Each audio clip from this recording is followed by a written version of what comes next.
Now let's talk about what triggers us to take these actions.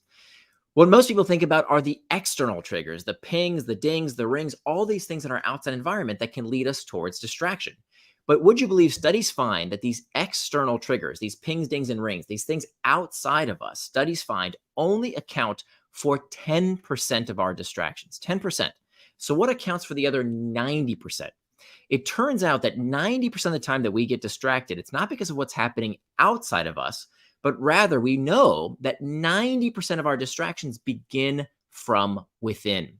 We call these internal triggers. What are internal triggers? Internal triggers are uncomfortable emotional states that we seek to escape from. And it is the most important and first critical step we must take in order to become indistractable. Internal triggers like boredom, loneliness, fatigue, stress, anxiety, these uncomfortable sensations that we seek to escape from.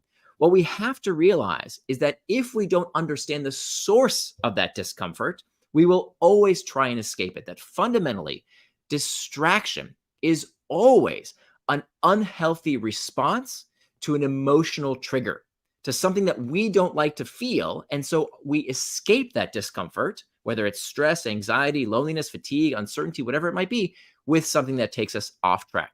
So, what do we do about that problem? If we want to master these internal triggers so they don't become our master, we only have two potential options. We can either fix the source of the problem, figure out what is causing us that emotional discomfort, and do something about it, or we have to learn healthier strategies to cope with that discomfort.